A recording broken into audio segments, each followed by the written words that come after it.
Hi there, and welcome to another episode of Bonfireside Chat. It's an Appendix episode, and it's number 92, and it is brought to you by the Patron Gang. These are a bunch of fun-loving folk who hang out down at patreon.com/Duckfeed.tv.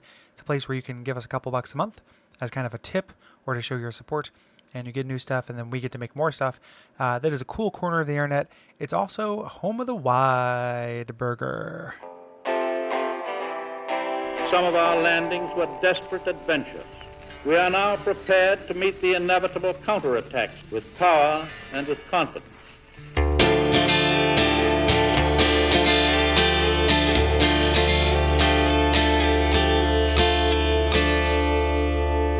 My name is Gary Butterfield. My name is Kole Ross. You're listening to Bonfireside Chat. It is Favorite Brow. And this week, we are reading your responses to the Undead Settlement. It's so hard not to say the Undead Burg, honestly. Yeah. The Undead Settlement being the Peter Francis Geraci's class action lawsuit against the Church of the Deep. Everyone gets one free burning bug or whatever, and then one free can of Estus soup. Yeah.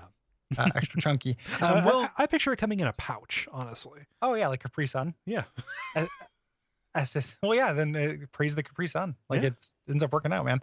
Wheels within wheels. Will could not join us for this. He had to go to work, but we thank him for joining us last episode and encourage you all to check out his work online. And I'm going to go ahead and get started here with responses. I'm going to start with Gordon here. It says, via contact. The settlement is where I think the game started to come together for me. A dense, twisted level with some striking set pieces, a nicely designed goofball boss, and a vicious enemy that gives you a sweet-ass hat. What I don't like is the transition with the lightning imps. I can't come up with any reason why these things are here, and it feels really stupid just to have them carry you across a small gap. Without them, the entirety of the world, except for two important exceptions, can be traversed on foot, and those exceptions feel undermined by this. Yeah, we didn't, when we were complaining about that, we didn't really get into that. Like why this has to be cut off physically. I mean, if I have an intuitive reason in my gut for why it needs to, but what is that? Oh, just that like Lothric is kind of the center of this. Yeah. It's Well, even then though, it would seem like things were like moving towards that rather than cutting away, you know? Yeah.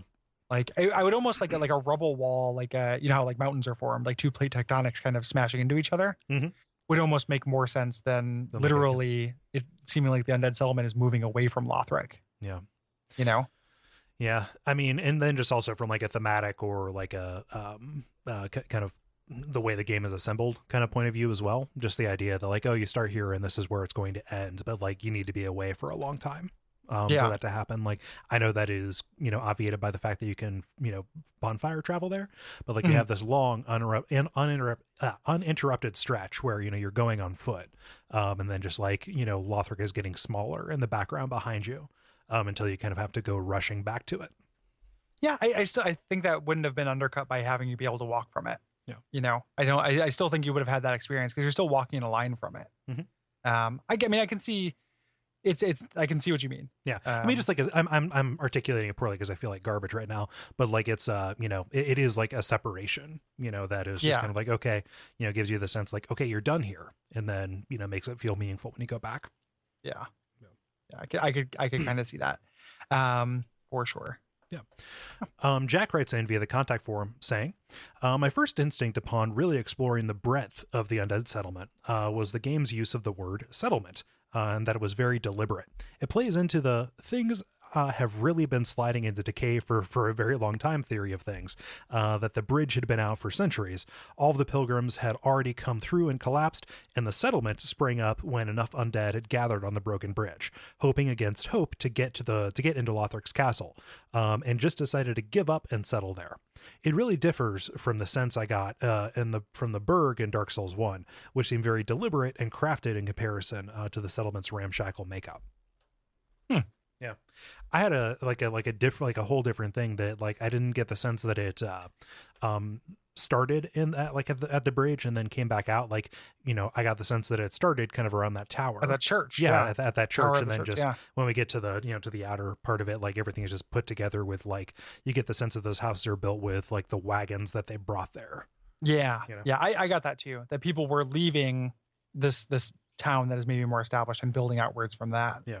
And figuring out the chronology is really difficult because like this town serves a purpose that we hinted at and we're going to talk about more explicitly. Like this is a larder. It's a feeder town, you know? Yeah. Yeah, exactly. You know, it's a feeder town. Yeah. It's an exurb, you know, it's a bedroom. It's a dining room community, a kitchen community. It's a bed and breakfast and lunch and dinner.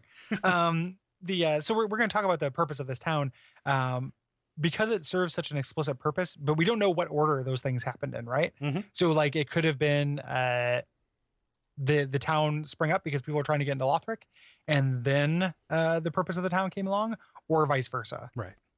In either way. But I think that there's too many kind of like important masonry like buildings to have the whole entire thing kind of built up out of people just traveling and stopping, you know? Right. Because it is there's a lot of actual structure that seems significant, like basements and shit. Mm-hmm.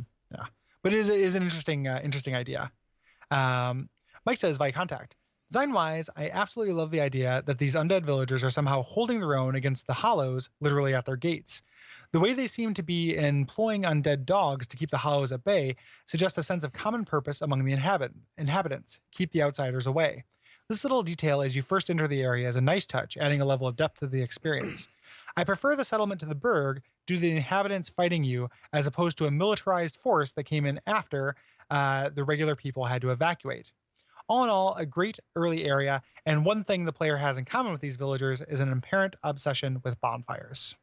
Yeah. Yeah. I always read the burg as having kind of a mix of like there are soldiers there, but also there are citizens as well. Mm-hmm. Like you run into just like people who are occupied there. Yeah. But there are no soldiers. Like if that's the point, that is true. Like this is like the evangelist who, you know, we'll talk about more in the future. And then also just like the people who are either the slaves or the people who have been conscripted. Like you think of the, like how the one person in the chain gang who gets kind of promoted, you know, because as like an overseer or a lead from the other people. That's how I kind of think of these guys with the pitchforks and the like. Yeah. Like the settlement has a much more clear ecology than the burg does, which is just a little bit confused. Yeah, I agree with that for sure. Yeah. Let's see here. Nick writes in via the contact forum saying, I loved the first glance of the settlement with a million crows flying overhead. I also love the evangelist, mostly because the first time I met one, I was too busy laughing at it as it waddled over to me and shouted at me in the same voice that Jon Stewart uses to impersonate the Queen of England, to avoid being smashed when it whipped out a spike club twice the size of my body. Hello! I'm also digging some of the lore implications of the enemies here. The Thralls were slaves in Lothric, which makes that kingdom a whole lot less sympathetic, but the Thralls seem to be free now, since we see them here and at the cathedral, to have joined with the Church of the Deep. Did the church maybe free the slaves and use them to slaughter the settlers who wouldn't convert? I mean, the settlement can't always have been like this, right? It has buildings with porches overlooking scenic views and stocked with rocking chairs. It has reading rooms. People who lived here. What happened? Did maybe the church, realizing that Aldrich is back and hungry, go out looking for more sacrifices? A lot of corpses are sitting in chairs, as if they didn't see death coming. Maybe some kind of poison attack, or did they just totally lose hope and wither away? Or maybe the Thralls just set corpses up in a horrifying tableau of normal life. Finally, speaking of those chairs, many of them contain corpses with plant life growing from them, like we saw on the high wall. Why do people turn into trees? I can't make head or tail of this. I think you mean branches or roots. Yes. Yeah, there's a lot there. I think that the people turning into trees, I think you can make the argument, or one idea is that they're in different stages of that. There is like a lore theory going on around right now, what actually happens to those guys, which I in part kind of buy, but then it also gets tied into something else I don't think it is. So I think there's more there, but I haven't figured it out yet as to what happens to these people turning into trees. I think the church definitely happened to this town. Oh, definitely. Like I think that there's beyond a doubt, like that is what happened. The church came here, and that is why this is no longer like a fun reading room, rocking chair, country jamboree kind of place, and more of a horrific corpses hanging in the street kind of place. Yeah, some kind of carnal lane. Yes, it is. It's almost as if a lane purposely for charnel things. The So, and then the idea of the thralls being Lothric slaves and then moving, it gets kind of confusing because Lothric is a kingdom and like the land is called Lothric as well.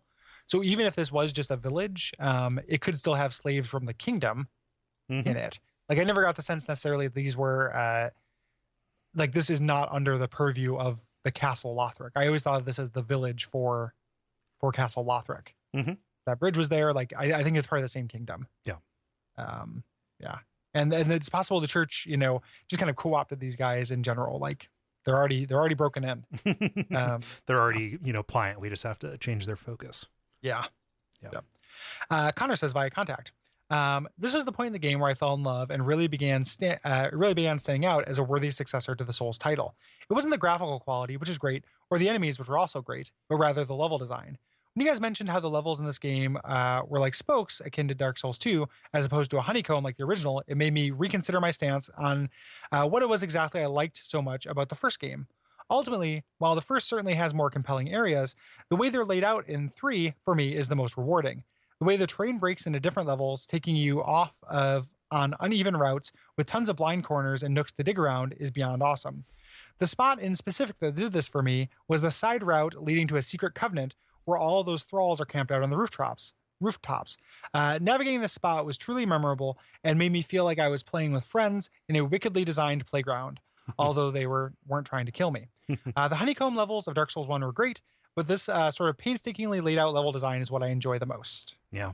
I think that what's going on here is a little bit of vocabulary between world design and level design. World design, this is like one gigantic line. Yeah. You know, with spokes, like the way the level areas connect to each other. Within every area, it is much more complicated. Right.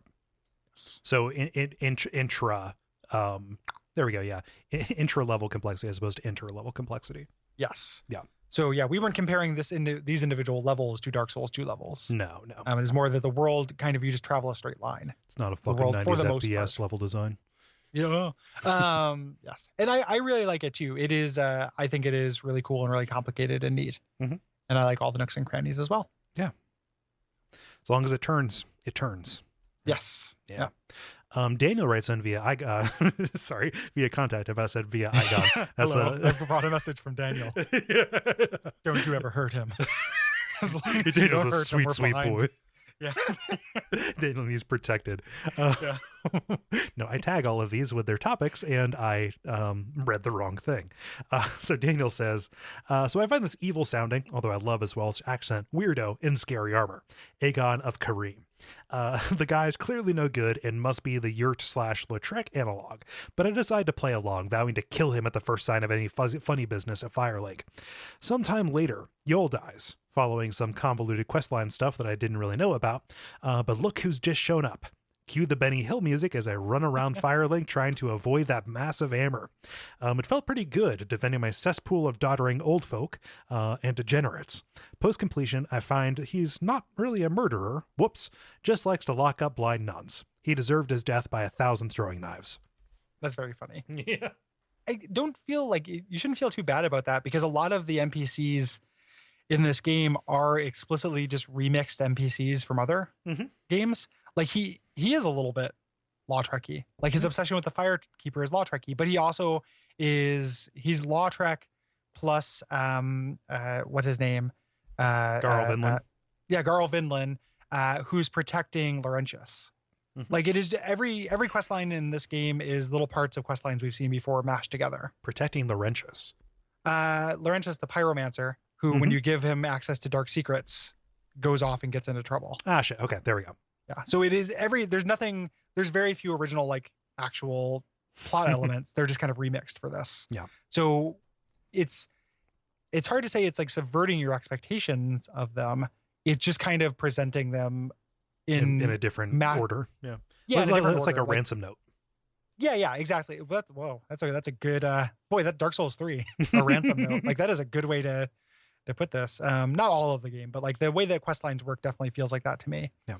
Like it's just a pinch of patches with a little bit of Rhea, and then we get that here. So the but good on you killing him, because it's a tough fight. Tyler says via contact, I must say I was so happy when Sigurd came out of the elevator towards the end of the area. I really enjoyed his character as a whole and how he is a bit of a dichotomy to Sigmire. Whereas Sigmire is timid and thoughtful, Sigurd is brave and a little dim-witted. He was the only character quest I finished all the way to the end in my playthrough, and I was so happy I did. I enjoyed how this character was both a throwback to Dark Souls 1 and something new at the same time. Yeah. Yeah. I mean, like, that is the area where his quest line ends. That's the number one thing I want to talk about. Because I think it's a weak area. Yeah. In general. And God, am I looking forward to being really unpopular by saying I don't like Secret. So look forward to that. We're going to get there when we get there. Yeah. Yeah. But I respectfully disagree. Like, I like him as just a guy. I think he's funny and seems like a good guy. I don't like what he does for the game. Or like how he fits into like a deeper read on things. Jeff writes in via contact saying, the Undead Settlement is the first place where Dark Souls 3 lets you know that the in-references to the series are not just going to be for show. When you run into Siegfried, my favorite NPC, the first response to his dopey, is one of feeling almost at home. You warm to a familiar face, even though he isn't a familiar face. The resulting battle against the demon is one of sincere relationship building. This micro episode captures something I don't feel From has done anywhere else with the NPC storylines. This moment built the relationship between Sigurd and the player character in a way that both got past any ties his initial likeness gives the player to Sigmire. It also lets you know that you aren't alone. Toast to my onion, bro.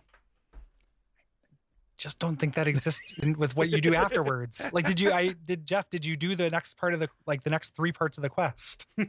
Like, that's not how this articulates. I like that idea so much. Like, that is 100% what I wanted. Like a hyper competent version of this that helps you out as you go. That would have been amazing.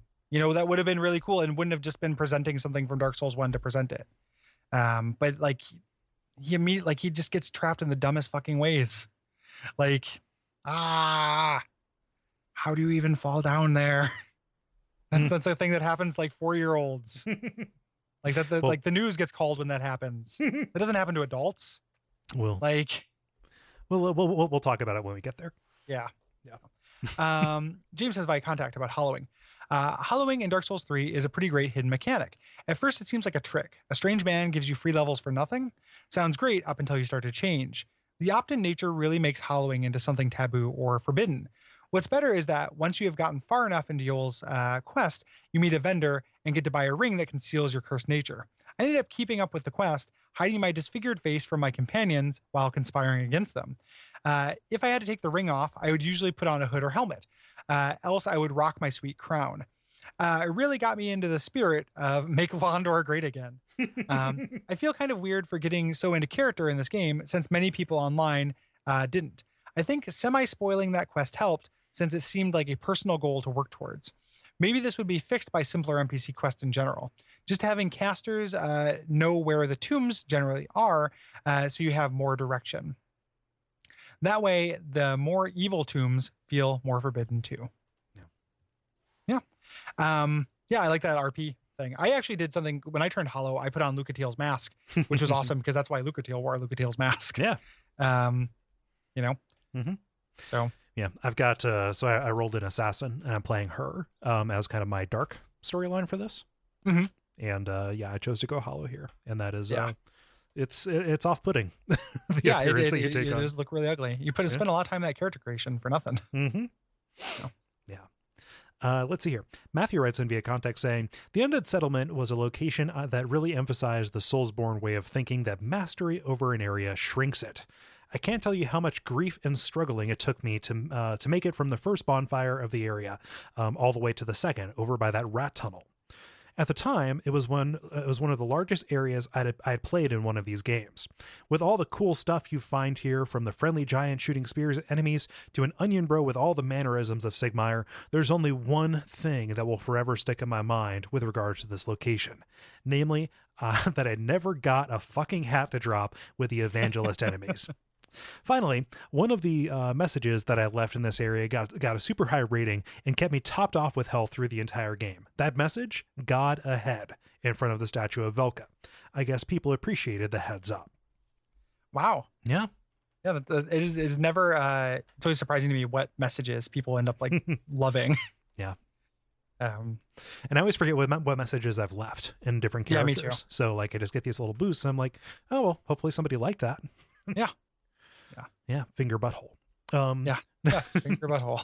Yeah. Um, But yeah, I want to hear more people's stories, even if they don't make it onto the show, of their own personal Baldur side swords. Oh yeah. Yeah. Like what you can't get to drop. I've had her spear or her like club drop 1,000 times. Yeah. Like I've got a bunch of those. Got the pants.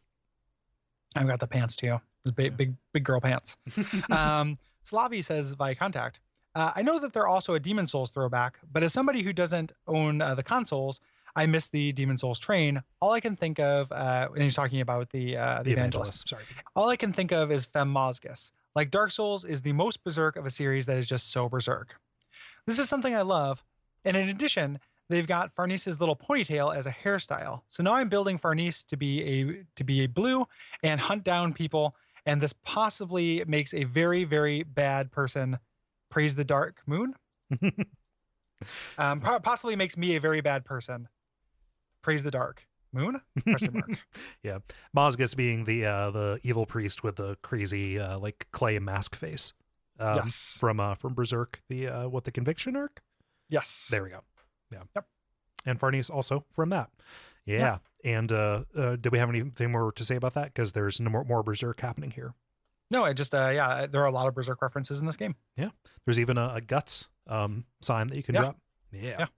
Wayne writes in via contact saying, without getting into all the NPC stuff that happens here for the sake of taking up too much time, I'll just say that I love the feel of this area and how it pretty much just is tonally the Berserk arc in this Dark Souls game.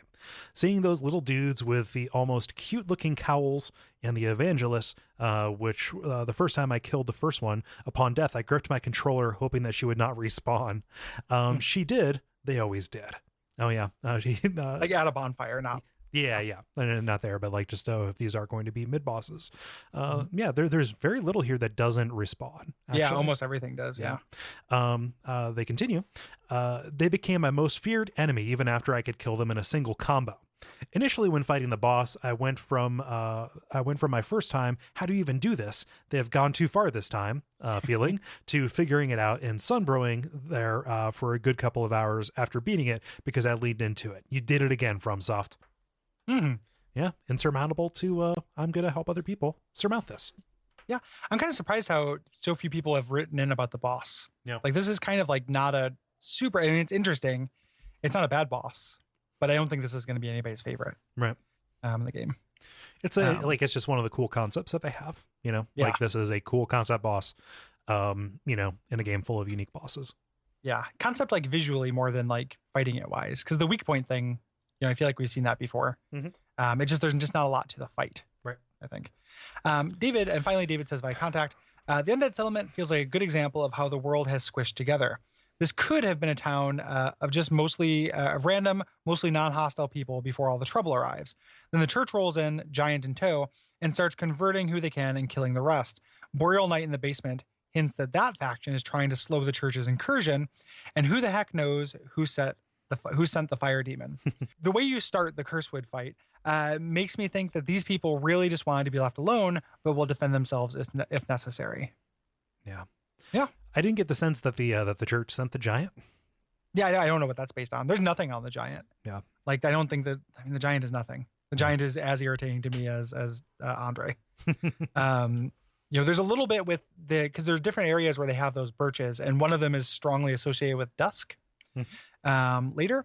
So she used a white birch catalyst, and you find her equipment there. Yeah. So that's one of the items that you pick up that ultimately leads to his death. Yeah. But what does that? I don't know what else that means. Like what faction he's allied with, who he's supposed to be, or anything like that. Like a lot of the characters in this game, I wish just had more dialogue. Like they dry up really quick. Yeah. And he dry ups quicker than almost anybody. Yeah. So yeah, this is something that does bear out on a bunch of different playthroughs, though, is kind of seeing these different factions interlock, especially once we figure out, through further item descriptions and bosses and stuff, exactly what is going on with this cathedral and Irithel. Yeah. which is in my mind is the coolest shit in the game. Yep. Yeah, so thanks everybody. If you have things to say about the Road of Sacrifices, go ahead and hit us up at duckfeed.tv/contact. Yeah. And if you want to support the show, go to patreon.com/duckfeed.tv. That helps us do new and different shows. We've got just a whole bunch of new stuff that's popped up here in the past couple of months, and we would love for you to check that new stuff out and also help more new stuff happen. Yeah, we like making things. Yeah. And other than that, you can join us on Facebook, hit us up on social media, things like that. Use duckfeed.tv/tipjar. And stay tuned for just a few brief pre-roll goofs. and in Umbasa. Umbasa. He ever has his cage. Even though like your first name is not spelled like an actual first name, I would say you have like one last name and then two first names after that. I don't know what that makes you. Like you're a homophobe but only for lesbians. Your life is Ross Cole? What's that? Have you ever imagined your life as Ross Cole? Kind of. That happens accidentally all the time in official places where somebody will read Ross, Cole and think that's the correct way around. It's fine. I have college professors who still think my first name is Ross, and that's fine. It's like gym class. You just do last name anyway. Mm-hmm. I was always had this temptation to just go by Will Ryan, because that's like a Tom Clancy character. Yeah, that does make it sound You're Jack's brother. Yeah, you have more nuclear secrets than I know that you have. So, other than just the couple you keep in the phylactery. Yeah. Just that does sound like way more. Not that like I don't think your name is inherently like untough, Will, but that does make you sound way tougher. Yeah. Well, the thing about my name is it's all like soft sounds. It's like William Ryan Hughes. It's like just like a wind blowing. Yeah. It's a sweet exhale. It's a careless whisper. Yeah. You can add an unlimited number of H's to your last name and still have it pronounced more or less the same. Yep. You have a lot of room for H's. H carrying capacity. Wilhelm Ryan Hughes. Pretty cool. Yeah. Good. I Good just name, wish bro. Brayden was here for dueling Tom Clancy's. Yeah. Oh man, Dueling Clancy's make an appearance. But Dueling Clancy's segues so naturally and painfully into Little Kiki that like it's true. really They have the same voice. Yeah, it's a really similar like it's kind of like it's a species of animals where the male is a Tom Clancy and the female is Little Kiki. And the Tom Clancy. Hi, I'm Little Tell Kiki. about some nuclear secrets and guns. I'd rather have some pork. And that's Tom Clancy versus Little Kiki. Is this like a Houseboys bit that I'm completely unaware of? It's I was reviewing The Division, or sorry, Tom Clancy's The Division, and Brayton and I got into this. It's like imagining what Tom Clancy was like. It turns out he's real friendly, real into guns. Turns out he's exactly like Huell Hauser. Like, not to put you on blast, but it's not like that impression doesn't have a seedbed already. Like, well, no, exactly like James Adomian's version of Huell. Yes, there we go. It's James Adomian's Huell Hauser. It sounds kind of cross with an old timey prospector. Yep. There's avocados in them there nukes. Yeah, there's a dog eating an avocado. There's a dog giving out nuclear secrets. Bad dog. That is a bad dog. Bad dog. Who's a bad little boy? Who's a bad little boy? Oh, I got a little sexual. That's true. That dog's getting a spank. But yeah, then it becomes like Will Hughes presents James Adomian's Tom Clancy. Huell Hauser as Tom Clancy. I think it would go a little something like this. The Will, did you know as an improv guy, did you know that yesterday the Simpsons episode was about day before yesterday Simpsons episode was about Homer joining an improv team? Yeah, and then at the end they did like I haven't seen it, but they did like that live thing with Dan Castellaneta. Yeah. How do you say his name? I've been reading his name for 20 years and I can't say it, but yeah. I think it's pronounced. I think you have it Castellaneta. I think that's right. Did you see that? Cole, not, like none of us watch Modern Simpsons. I have like a little bit of train wreck like curiosity about that. No, I didn't see it. I heard about like the bodysuit improv thing. Like that was going to be a gimmick this season. That makes sense. Yeah. But I saw one screen cap that just had like the rules of improv. I saw that which too. was I thought it was pretty kind of accurate. funny. Yeah, acceptable stereotypes, and then just a big list. Like, pretty funny. So that is pretty good. yeah, I didn't mind that. Huh. Or the favorite, like the one that like told me that people did improv was like the rules were like no denying something else, and then when in doubt, pretend to make a salad. That is, That definitely happens a lot. Like, I have made so many fake salads. the number of scenes I've seen that just start with somebody standing in front of a kitchen, salading it up. Oh, I'm mixing a bowl, mixing something in a bowl. Yep. Chopping something. What is it? What could Yeah. it be? Yes and. Yep. Carrots and Fingers. onions and olives. Yeah.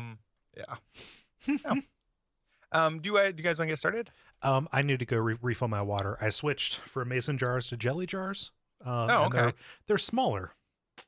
Oh, well. Good choice. Yep. I'm a little annoyed that that's not in the notes. Notes. They're easier to hold, but they're smaller. I'll be right back.